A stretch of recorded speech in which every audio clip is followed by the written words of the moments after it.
For centuries, historians argued over a question the Bible raises but doesn't answer with genetic precision. Who were the ancient Hebrews, biologically, and where did their specific ancestry actually come from before they appear as distinct people in the historical record? Scientists finally got a direct answer, not from later populations claiming descent, but from actual ancient DNA extracted from skeletons buried in the Bronze Age Levant thousands of years ago. Let's get into exactly what the ancient DNA revealed, because the real findings are more nuanced and in some ways more remarkable than either side of the old debate expected. Stick around, because this is one of the clearest cases where ancient DNA settled a question textbooks and religious tradition alone could never fully resolve. Hit subscribe if deep, evidence-based ancestral mysteries like this one are your thing. Let's start with why this question was genuinely difficult to answer before ancient DNA sequencing became possible, because understanding the difficulty explains why the debate ran as long as it did. The historical Hebrews and Israelites emerge into clearer view in written and archaeological sources during the Bronze and early Iron Ages, roughly 3,500 to 3,000 years ago, in the region historians call the Southern Levant, the area covering modern Israel, the Palestinian territories, Jordan, and parts of Lebanon and Syria. Biblical tradition describes an origin story involving migration, most notably the narrative of Abraham journeying from Mesopotamia, and later the Exodus narrative describing a departure from Egypt.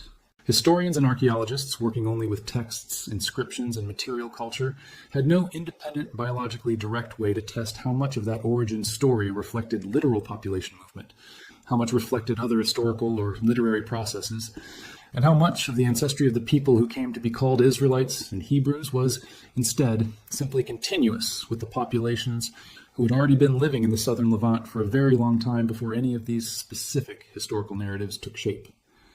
This wasn't a small or narrow academic question. Competing theories genuinely diverged on the basic shape of the answer.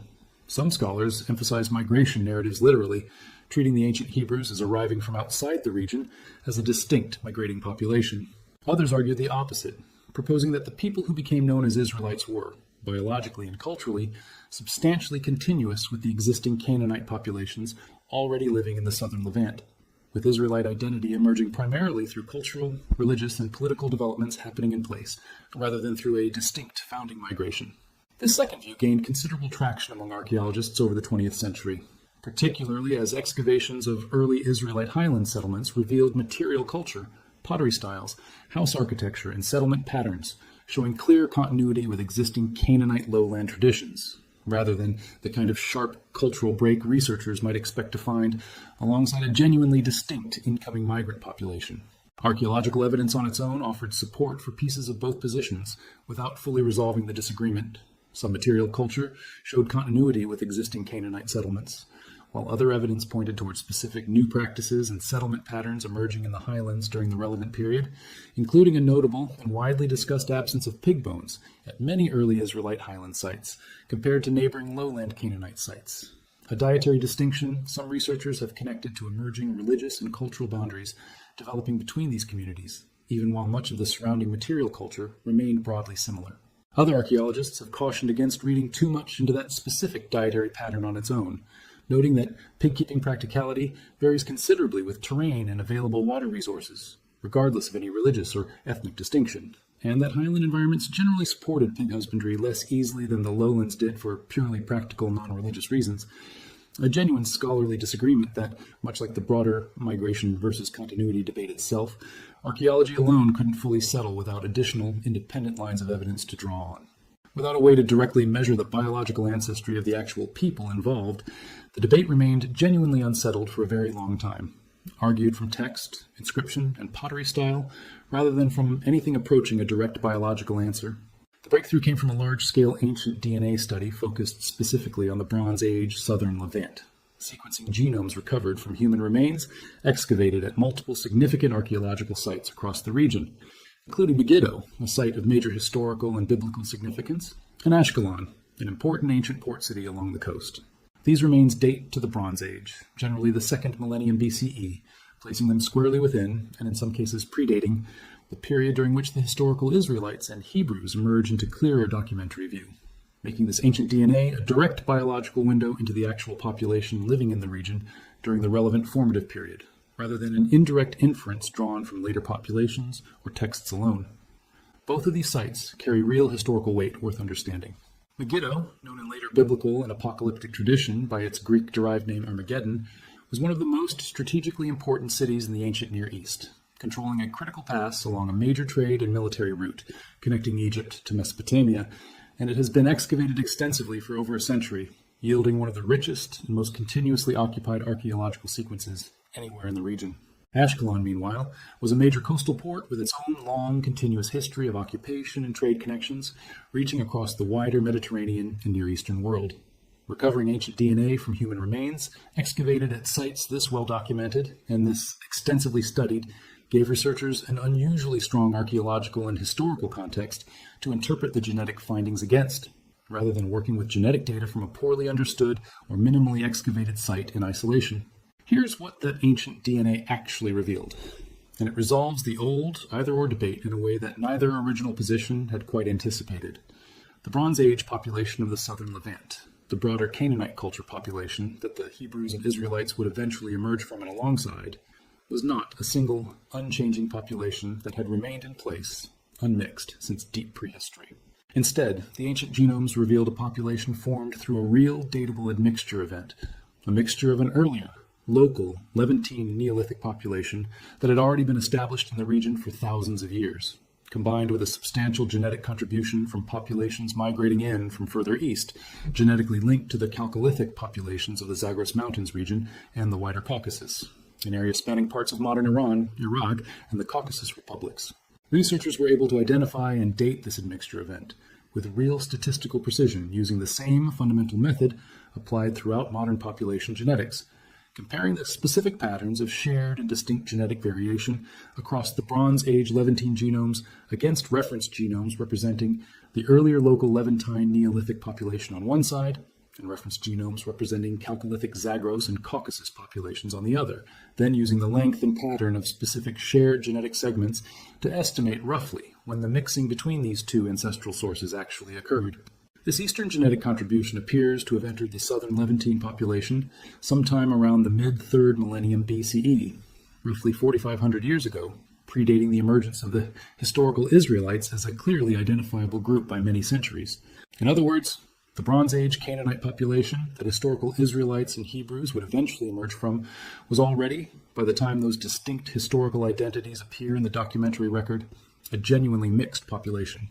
Not a single unbroken lineage stretching back to the earliest local Levantine farmers with no outside contribution, and not a population that had simply arrived wholesale from somewhere else either. It was a blend formed through a real identifiable migration and mixing event that predates, by a very long stretch of time, the specific historical and religious developments that would later produce Israelite and Hebrew identity as history records it. This finding directly reframes the original either-or debate. The question, did the ancient Hebrews arrive as outside migrants, or were they simply the existing local population, turns out to rest on a false assumption that there was a single, stable, local population to compare a hypothetical incoming migration against in the first place. The actual local population itself, centuries before Israelite identity emerges in the record, was already the product of an earlier substantial migration and mixture event. Ancestry in this region, once researchers could actually measure it directly, turns out to be layered rather than singular at every level researchers have been able to test. There is no single clean point where the story simply begins with one unmixed founding population. The second, and in some ways even more significant, part of this research involved comparing these Bronze Age Southern Levantine genomes against present-day populations from the same broader region, including Jewish populations, Palestinian and other Levantine Arab populations, Druze communities, and Lebanese populations, among others. This comparison was designed to test a genuinely important question. How much genetic continuity actually survives across more than 3,000 years of subsequent history? Empires rising and falling, further migrations, religious transformations, and everything else that has happened in this region since the Bronze Age, connecting these ancient Canaanite era populations to the people living in the same broader region today. That's a genuinely difficult question to answer with real precision, given just how much has happened in this specific region across the intervening 3 millennia. The southern Levant experienced Egyptian imperial control, Assyrian and Babylonian conquest, Persian administration, Alexander's Greek conquest, and the resulting Hellenistic period, Roman and later Byzantine rule, the rise of Islam and subsequent Arab and Turkic rule, Crusader-era European incursions, And finally, Ottoman administration before the modern era.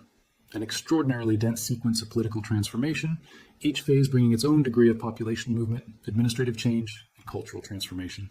Testing whether any clear genetic thread could survive intact through all of that requires exactly the kind of large-scale, statistically rigorous ancient versus modern genomic comparison this research was specifically designed to carry out. The results showed a remarkable and clearly measurable degree of genetic continuity. A substantial share of the ancestry found in multiple present-day populations across the Levant, including Jewish populations, along with several neighboring Levantine populations, traces back in significant part to this same Bronze Age Canaanite period ancestral population, the very mixture of local Levantine and Eastern Zagros-related ancestry that had already formed by the time historical Israelite identity emerges in the record. This is a genuinely striking result because it means that despite more than 3 millennia of subsequent historical upheaval in this specific region, Egyptian, Assyrian, Babylonian, Persian, Greek, Roman, and later Islamic and Ottoman rule, along with all of the population movement, conquest, and cultural transformation that accompanied those successive periods, a clearly measurable genetic thread connecting back to this Bronze Age Levantine population survives in substantial and detectable form in multiple present-day populations sharing the same broad geographic and historical region. It's a finding that runs somewhat counter to what many people might intuitively assume about a region that has changed hands administratively and politically so many times across recorded history. Political conquest and administrative change, the research confirms, doesn't necessarily translate into wholesale population replacement at the genetic level. A conquering empire typically installs new administrators, new taxation systems, and sometimes a new dominant language or religion, without necessarily displacing or replacing the existing general population living across the conquered territory in anything close to the numbers that would be needed to erase a deep ancestral genetic signal entirely. Ordinary farmers, herders, and townspeople typically stayed put through regime change after regime change, generation after generation, even as the flag flying over the regional garrison changed hands repeatedly. It was the ruling administration that turned over far more often than the underlying population actually working the land did. That distinction between political and cultural change on one hand and genetic population replacement on the other turns out to be exactly the same distinction that has proven important in ancient DNA research examining similar questions in completely different parts of the world as well. It's worth being precise about what this specific finding does and doesn't establish, because a result this historically and religiously significant deserves real scientific care in how it's framed. This research doesn't identify one single present-day population as the sole or most legitimate genetic heir to this ancient Bronze Age Levantine ancestry, to the exclusion of others. The genetic continuity researchers documented shows up, to varying but genuinely substantial degrees, across multiple present-day populations from the broader region, including both Jewish populations and non-Jewish Levantine populations, such as Palestinians, Druze, and Lebanese communities. This reflects the underlying historical reality the genetic data is actually describing. The modern populations of this region descend, in significant part, from the same deep, shared ancestral pool that was already established in the Bronze Age southern Levant, with subsequent historical divergence between these groups happening primarily through later cultural, religious, and, in the case of some communities, comparatively modest additional genetic layering, rather than through each present-day group descending from a completely separate, unrelated ancient founding population. This is, in its own right, one of the more scientifically and historically significant implications of the whole study, worth sitting with directly. Populations in this region that today hold distinct religious, cultural, and national identities, and that are frequently discussed and treated both historically and in contemporary politics as fundamentally separate peoples, turn out to share a real, measurable, deep, common ancestral root extending back to the same Bronze Age Levantine population. That shared deep ancestry doesn't erase or diminish the real, later historical, religious, linguistic, and cultural distinctions that genuinely do separate these communities today. Those distinctions are real and historically significant in their own right, and genetics was never designed to settle questions about cultural or religious identity, which involve far more than shared biological ancestry alone. But the genetic evidence does add an important, often underappreciated layer of context to any conversation about the deep history of this region, a reminder that shared ancient ancestry and later real cultural and religious divergence are not contradictory findings, but rather two different, both genuinely true layers of the same complex regional history. This finding connects meaningfully to earlier genetic research on Jewish populations specifically, research examining more recent history, the last 2,000 years of diaspora, dispersal, and, in many communities, sustained practices of marrying within the faith across many subsequent generations, findings that have independently shown a real, traceable, shared Levantine origin point, linking Jewish communities across an enormous geographic range, from Europe to the Middle East to North Africa.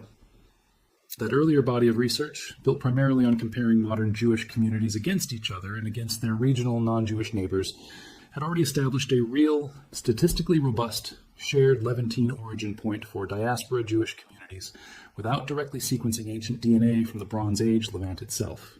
What this newer Bronze Age ancient DNA research adds is a considerably deeper, more foundational layer underneath that more recent diaspora-era story, establishing not just that the deep, distant Levantine point of origin invoked by that more recent research is a real, historically documented location, but that this same ancient population itself was already a layered, admixed population by the time it produced the ancestors of the groups that would later become distinctly identifiable in the historical record, Israelite included. The two bodies of research, developed independently using different ancient and modern samples and different statistical methods, converge on a mutually reinforcing picture. Exactly the kind of independent cross-confirmation that gives researchers real confidence.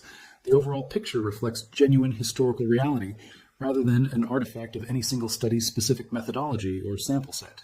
There is a particularly interesting detail that emerged when researchers examined the specific genetic markers associated with this Eastern Zagros-related migration into the Bronze Age Levant more closely.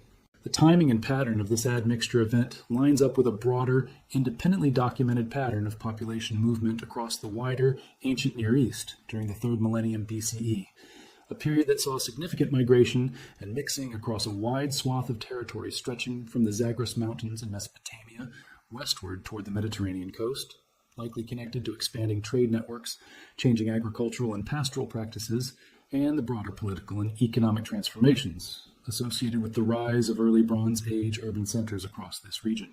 The same broad Zagros and Caucasus-related genetic signal, entering various parts of the wider Near East during roughly this same era, has been documented by researchers studying ancient genomes from several other regions, across the broader Fertile Crescent and surrounding territory, not just the southern Levant specifically, suggesting this wasn't an isolated, localized event confined to one small area, but part of a genuinely larger regional pattern of population movement and mixing playing out across a substantial portion of the ancient Near East during this particular period of Bronze Age history.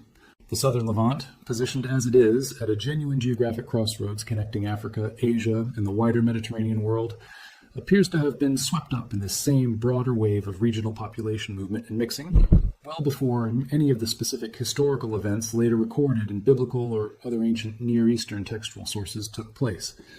It's worth stepping back to consider what this means for how historians and archaeologists should now think about the biblical migration narratives that originally framed this entire debate. This ancient DNA research doesn't directly prove or disprove any specific narrative detail from ancient texts. Genetics measures population-level ancestry and admixture events, not the historicity of any particular individual, journey, or narrative episode described in a religious or literary text written centuries or millennia after the events it describes.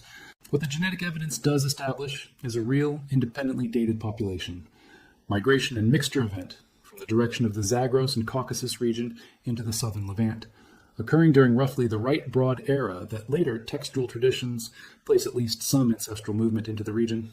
Whether or how directly that genetic signal connects to any specific narrative detail preserved in later religious texts is a separate question, one that requires careful, disciplined collaboration between geneticists, archaeologists, and textual historians working together, rather than a claim either field can settle entirely on its own. This is exactly the kind of careful, multidisciplinary caution that responsible researchers in this field have consistently emphasized when discussing findings this historically and religiously significant. Ancient DNA can identify real, dated population movements and mixture events with genuine scientific precision. It cannot, on its own, confirm or deny the literal historicity of specific figures, journeys, or narrative episodes described in texts written long after the biological events genetics can actually measure. Responsible science keeps those two different kinds of claims clearly separated, rather than overstating what a genetic finding can actually tell us about the truth or fiction of any specific ancient story. It's worth adding one further layer of nuance here, because the timing itself carries real interpretive weight. the Eastern Zagros-related admixture event. This research dates to roughly the mid-3rd millennium BCE, predates by many centuries, the period most historians associate with the specific narrative events described in the Abraham traditions, and predates the Exodus-related traditions by an even longer stretch of time. That timing mismatch doesn't mean the genetic evidence has nothing to do with these narrative traditions. Population-level migration events documented through genetics and individual or small group journeys described in later oral and then written tradition operate on genuinely different scales and don't need to align on the exact same specific date to be historically related in some broader sense. But it does mean researchers should resist the temptation to draw a simple, direct, one-to-one line connecting this specific dated genetic event to any single specific narrative episode preserved in later religious texts, since the scale, nature, and precise timing of these two different kinds of evidence don't map onto each other cleanly enough to support that kind of direct, specific claim. There's also a broader pattern worth recognizing here, one that connects this specific Southern Levant case to a wider trend showing up across ancient DNA research globally.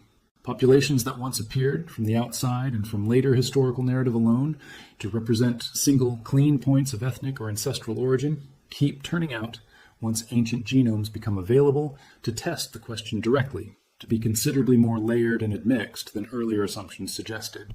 This has proven true for population after population researchers have studied with this kind of direct ancient genomic evidence across virtually every continent and time period examined so far.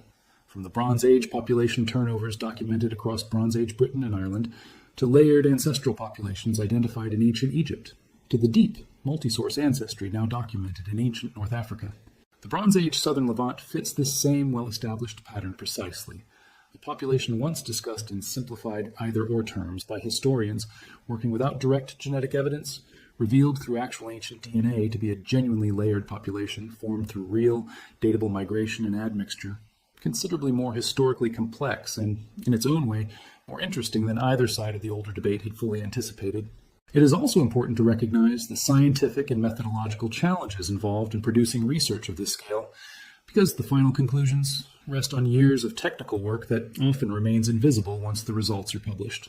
Recovering ancient DNA from human remains is never simple, but the challenge becomes even greater in a warm Mediterranean environment where heat, moisture, soil chemistry, and microbial activity can break genetic material into tiny damaged fragments.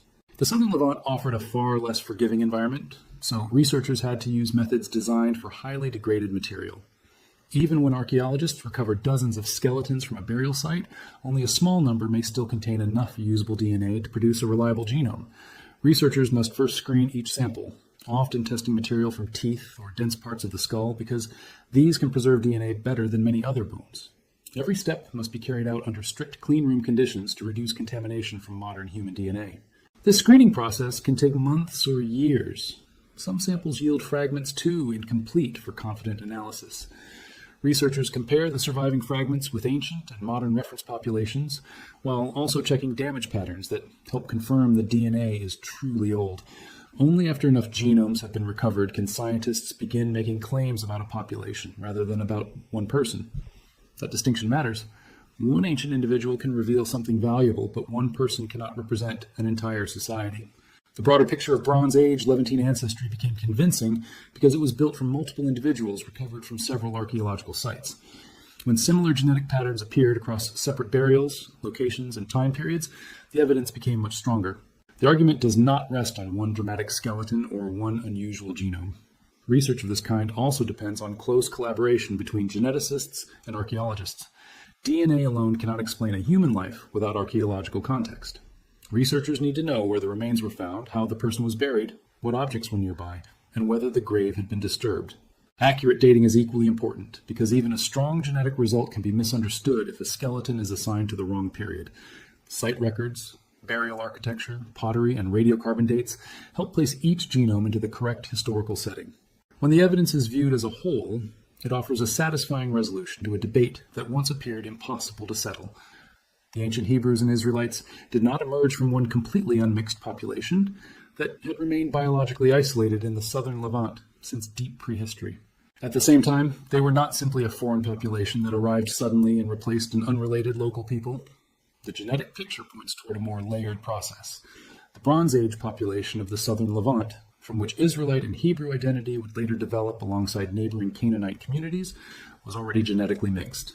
It combined ancestry from long-established local Levantine populations with a substantial contribution connected to groups moving from the Zagros and Caucasus regions around 4,500 years ago. This mixture occurred centuries before the specific identities described in later historical and religious texts had taken clear form. The population foundation came first, while the political, cultural, and religious identities developed later. That same layered ancestral base appears to have continued across more than 3,000 years of regional history. Despite conquest, migration, displacement, trade, and political change, measurable genetic continuity can still be detected among several present-day populations connected to the Levant. This does not mean every group remained unchanged or genetically identical. Later populations experienced additional mixture, separation, and movement. Yet beneath those later differences, parts of the older Bronze Age ancestry remained. This is the deeper answer beneath a debate that lasted for centuries. Neither side of the older argument was completely correct. The evidence does not support total isolation, but it also does not support complete replacement. Instead, it reveals local continuity combined with important migration and admixture. The result is more complicated than a simple victory for one interpretation, but it is also more historically realistic. There is something powerful about that conclusion. For generations, the question could only be discussed through scripture, archaeology, language, and religious tradition. Each form of evidence remains valuable, but none could directly measure the biological ancestry of the people buried in Bronze Age sites. Ancient DNA added a new kind of evidence. It did not need to choose a side in the old debate. It simply measured what survived in the bones themselves. What those bones revealed was not a pure bloodline or a single migration story. They revealed a population formed through contact, movement, and mixture, followed by long-term continuity. The ancient Hebrews emerged from the same complex human world that shaped the wider Levant. Their story was neither completely separate nor completely imported. It was rooted in the region, shaped by earlier migrations, and carried forward through generations. That is what makes the answer so significant. The truth preserved in the DNA was more layered, more human, and more remarkable than either side had fully expected. There's also a quieter, more human dimension worth naming before we close. A debate this old, touching on questions of religious and national identity that remain genuinely significant to millions of people living in this region today, could easily have been approached as a contest with a winner and a loser. What the actual evidence delivered instead was something more generous than that. A shared, deep ancestral story, connecting multiple present-day communities in this region back to the same distant Bronze Age root, regardless of which specific religious or national identity those communities came to hold in the many centuries since. The science, in this particular case, didn't settle an old argument by declaring one side correct. It quietly dissolved the premise that there had to be a winner at all. If this changed how you think about ancient Hebrew and Israelite origins, or about how ancient DNA keeps revealing more layered ancestral histories than simpler older narratives assumed, tell me in the comments what surprised you most. The Zagros and Caucasus migration itself, the shared continuity across multiple present-day Levantine populations, or how differently this resolves the old either-or debate compared to what either side originally expected. I read every comment, and it's usually where the next deep dive comes from. And if you want more of the real, evidence-based story behind the world's most debated ancestral mysteries, subscribe now. We're just getting started.